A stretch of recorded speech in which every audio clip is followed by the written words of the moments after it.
Hello, my name is Darby. I'm a high school sophomore who loves dancing, baking, singing in the shower, and the earth. It's as simple as that. I love Earth. For a while now, I felt immensely connected to nature, whether floating in the ocean, listening to the waves crash, or listening to the birds in the trees, or the leaves sway and rustle when I walk by. Earth is beautiful. Earth is powerful. Earth is home. And we've been destroying our home. How is that? How is it that the once bountiful Earth, seeping at its edges with life and energy, and has continued to provide us with resources and livelihood, has not gotten the same care in return? How is that? Well, probably many answers to that question. One could say the Industrial Revolution and the rise in factories, or the greed and selfishness of humans. Yeah. Let us continue to remember and analyze our history and relationship with nature.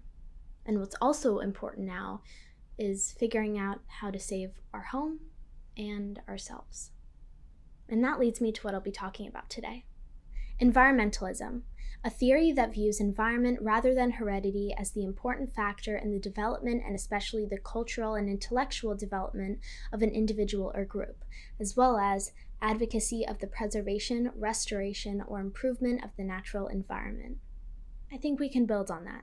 I mean, do those definitions encapsulate all of the inner components and issues ingrained in and connected to practicing environmentalism? I think not. Now, a lot of the environmental advocacy we see today that is highlighted in the news and social media and some films is greenwashed, and often just white environmentalists being recognized for restating what has been said for centuries by indigenous peoples and other people of color who have been the most impacted by issues such as eco-colonialism and environmental racism, and who have continued to fight for environmental justice. Yet, as a Green 2.0 report in 2014 found, little to no environmental NGOs, foundations, or government agencies break the green ceiling, meaning that they don't have more than 16% of people of color on their staff and even less on their boards.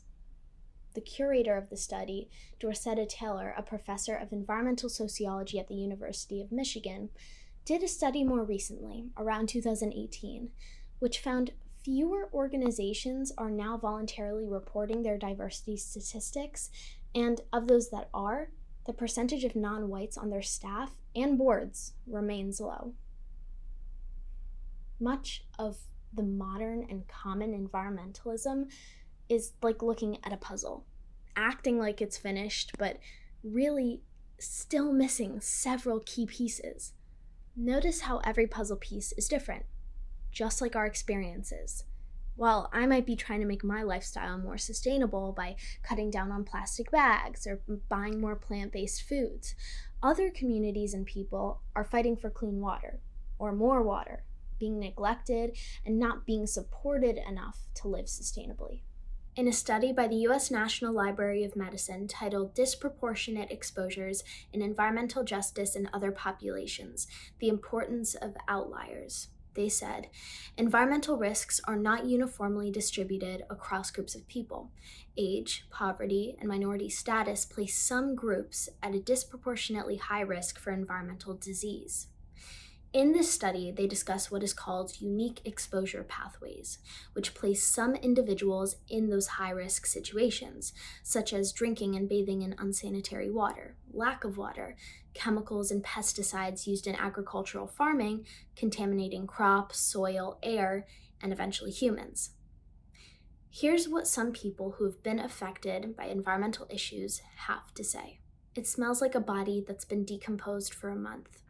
Duplin County resident Reen Miller, speaking about hog waste being sprayed onto the field across from her home in North Carolina. If you told me 5 years ago that Flint would not be fixed, I would not have believed you. After all, when you're a kid and something bad happens, it's those in power's job to actually step up and fix it fast. It's also those in power's job to tell you the truth. But that did not happen in Flint, and those lies and cover-ups cost my community. 8-year-old Marie Copeny, also known as Little Miss Flint, talking about the Flint, Michigan water crisis. I am writing you this letter because the fires are raging still, because the corporations are spilling oil in our rivers, because the miners are stealing gold as they have been for 500 years and leaving behind open pits and toxins, because the land grabbers are cutting down primary forest so that the cattle can graze, plantations can be grown, and the white man can eat, because our elders are dying from coronavirus while you are planning your next moves to cut up our lands to stimulate an economy that has never benefited us. Because as Indigenous peoples, we are fighting to protect what we love. Our way of life, our rivers, the animals, our forests, life on Earth. And it's time that you listen to us. Nemonte Nekimo, a Waorani woman whose home is the Amazon forest. As you've heard, communities around the world are experiencing far greater risks for disease and environmental impacts on their communities than others. Yes, there can be geographical reasons for natural occurrences, but much of the time, these aren't just coincidences. There are many misconceptions about the ability of communities to live sustainably, especially when those communities are deprived of the proper resources and aid and are neglected by the government. Let's continue to explore why certain communities are hit so much harder than others. Environmental racism, a term coined by African-American civil rights leader Benjamin Chavez in 1982, who described it as racial discrimination in environmental policymaking, the enforcement of regulations and laws, the deliberate targeting of communities of color for toxic waste facilities, the official sanctioning of the life-threatening presence of poisons and pollutants in our communities, and the history of excluding people of color from leadership in the ecology movements. Environmental racism has been going on for centuries and still has deep roots in our society and the mainstream climate movement today. COVID-19 is killing Black Americans at twice the rate of their white counterparts, largely because of environmental issues such as pollution-caused asthma and heart disease. Back in 1872 and 73, the U.S. military went on a targeted campaign to kill millions of buffalo in order to starve indigenous populations and force them to comply with the newly developing reservation systems. This brings up another interconnected issue that needs to be focused on way more as well, which is environmental colonialism. Referring to the various ways in which colonial practices have impacted the natural environments of indigenous peoples. During times of expansion, colonizers exposed native communities to foreign markets, exotic invasive species, and diseases, limiting indigenous peoples' abilities to defend themselves against both economic and biological invaders. Before Columbus's arrival in the Americas in 1492, North America was occupied by thriving indigenous populations, possibly ranging all the way up to 112 million people. About a century later, that number had dropped to around 6 million. This treatment of indigenous peoples still heavily resonates within our current society. Indigenous peoples have continued to be pushed into reservations, some with contaminated water and other forms of pollution. While issues like environmental racism and eco-colonialism need to be focused on more, solved, and at the forefront of the climate movement, they are not. But that can change, especially with the people who are fighting against these issues, spreading awareness, and amplifying the voices who have been silenced. I'd like to highlight some of those activists and leaders, one of whom has given a TED Talk on the very concept that I will focus on soon. As the organization Intersectional Environmentalist features on their website, Kimberly Crenshaw, a professor of law at Columbia University and the University of California, Los Angeles, who has been studying civil rights, race, and racial oppression for over 30 years. In coining the term intersectionality, Crenshaw was initially inspired by the Combahee River Collective, a Black feminist lesbian collective from the 1970s.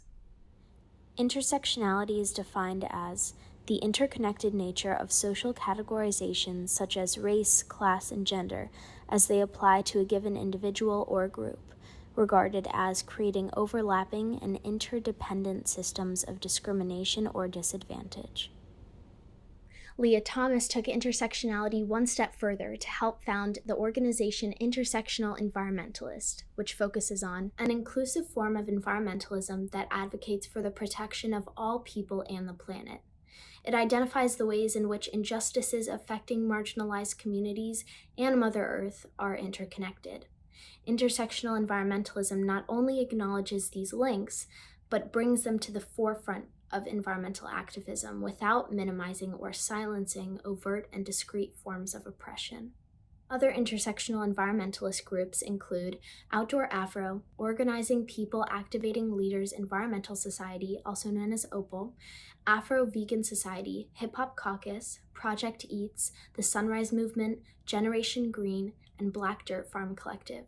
All of the work that these people and groups have been accomplishing has really solidified the doctrine that I've started to hold for myself lately, which is education and amplification are the first and most important steps to progression.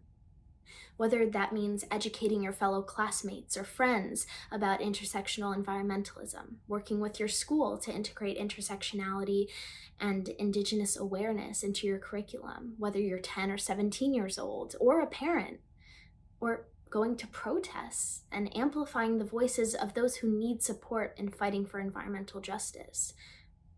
Notice the word amplify. I think sometimes as humans, when we want to lift up the voices who aren't always heard or who have been pushed back for a long time, we tend to speak out and actually can speak over those people who we're trying to support. Instead, we need to amplify those voices and be co-collaborators that support Indigenous peoples and communities of color in telling their stories and making their injustices heard. If we're going to save our planet and ourselves, we need to do it together by recognizing that we have different experiences. We come from different cultures and backgrounds, have different identities, live different lives, and some of us need way more support than what's being received, and need reassurance that they're being heard. We all need to be intersectional environmentalists.